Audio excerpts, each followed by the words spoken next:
my beloved Boss Mike Cervera.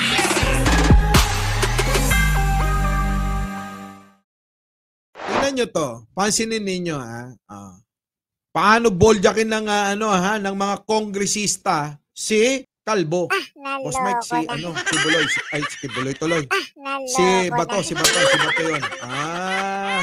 Okay. Sige, eto na. Unang-una para po dun sa Senate hearings. Of course, we respect the position of the Senate, but sa akin kasi, kung hindi nakakatulong sa bansa, ba't pa natin pag-uubusan ng oras at panahon? Oy, makinig ka, Bato! Bato! Makinig ka. Kung hindi naman daw nakakatulong sa bansa, bakit pinag-uukulam nyo pa ng panahon? Inuubos nyo yung oras dyan, di ba? Nakita na naman natin na nag-issue na ng statement ang PDEA. Diniscredit na nila yung document. Oo nga, ilang beses na diniscredit ng PDEA yan. Bato, makinig ka. Wala daw katotohanan yon.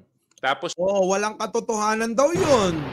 Sabi ni Congressman Suarez. Pati yung credibility ng hinarap na witness, questionable. Questionable talaga. Daming kaso. 'Di ba? So sa akin, kung yun na yun, di yun na yun. Ba't pa natin bibigyan pa ng more attention? Why don't we focus? Kailangan bigyan ng atensyon, Congressman Suarez. Bakit?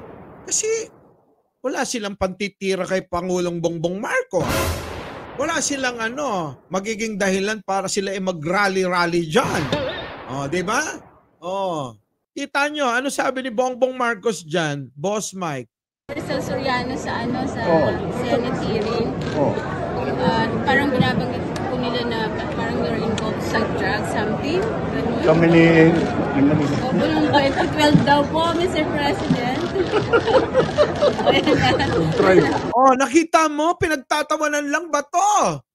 Pero ikaw, sige pa rin sila. Kaya etong mga ilang kongresista, nagsasalita na. Binabanatan at pinoboldak na si Bato.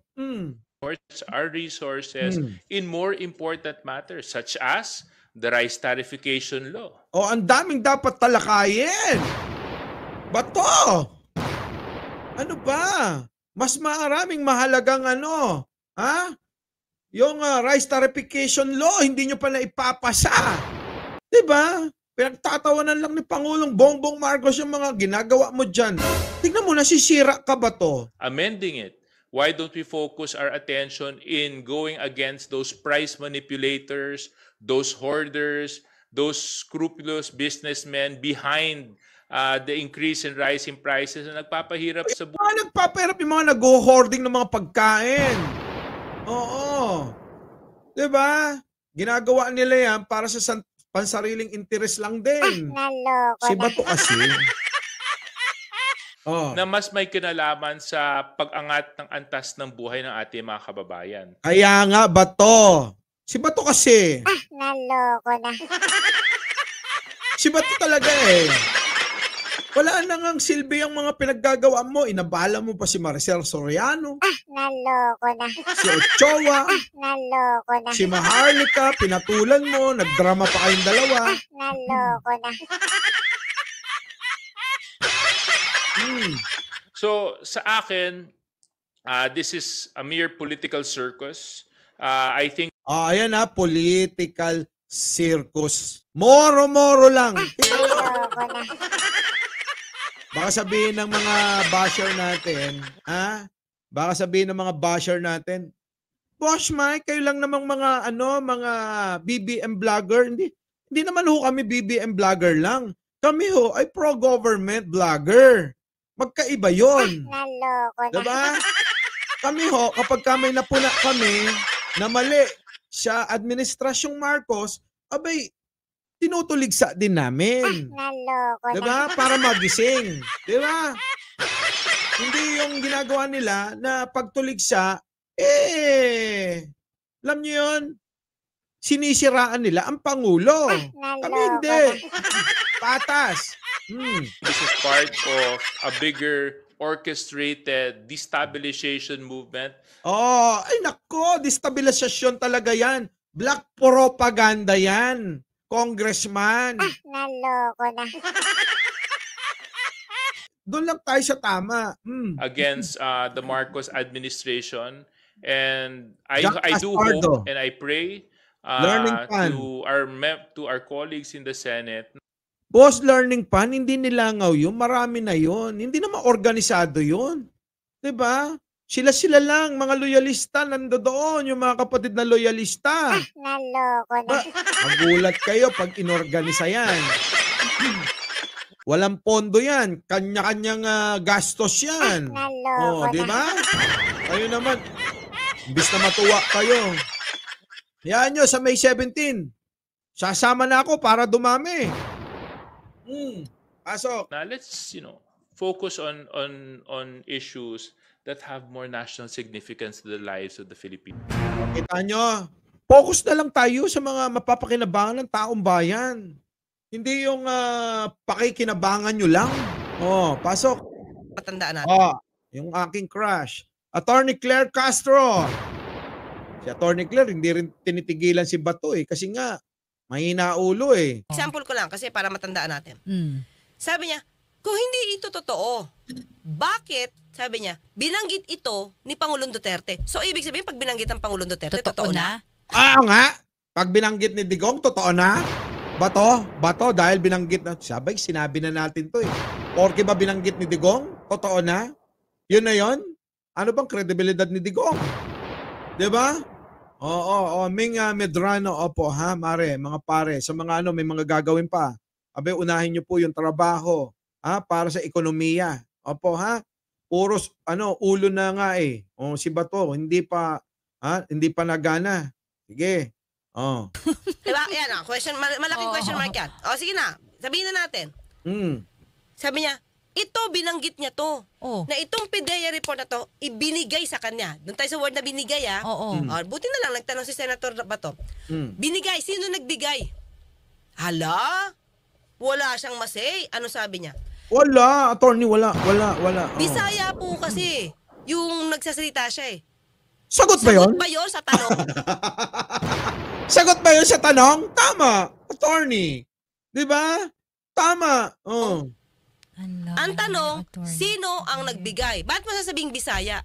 May alam ka, di ba? Ang lakas ng loob mong magsabi na ito may binigay sa kanya. Oo nga.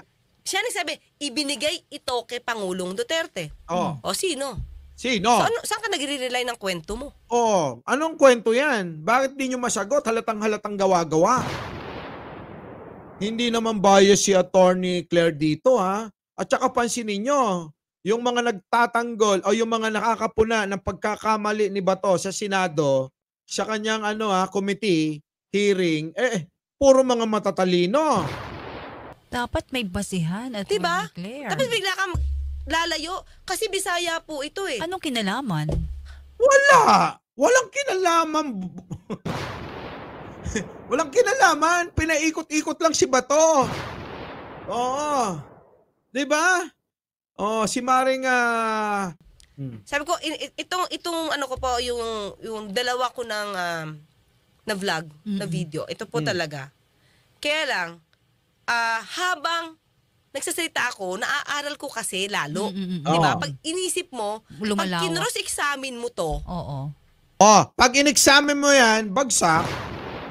Bato, bagsak ka pala Ipalit sa Senado si Attorney Claire Castro. Sino papalitan doon, Boss Mike? Si Kalbo. Sino Kalbo? May iba pa bang Kalbo doon? Si Bato. Si Bato. Okay, pasok. Sa akin sa akin. Ikaw, abogado. Siyempre, Attorney Claire, yan ang diba? Sa akin. Trabaho. Unless, mabibigyan niya ako ng magandang sagot. Bigyan mo ako ng magandang sagot. Kaso, huwag mong iwasan. Kaya nga, si Bato hindi nga di ba? Hindi nga Kasi babalikan kita dun. Di ba? Siyempre. Ano sabi niya? Pag ako ay gumagawa ng papel, tinitip ako. I see to it na yung mga tao na kasama ko sa opisina, ilalagay ko pangalan ko. Ay ilalagay ko yung pangalan nila. Nandito si Jenny Pahilanga habang ako ay gumagawa nito. Samantalang, nung binasa yung statement niya, partner, wala siya nilagay na pangalan. Nako po. Opo. So, ang dami-dami inconsistencies na hindi nga tinanong ni Senator Bato. Kaya ngayon, ito, sabi ng mga ibang lawmakers, sinabi na makailang beses na hindi ito existing. Bakit mo pa iginigiit?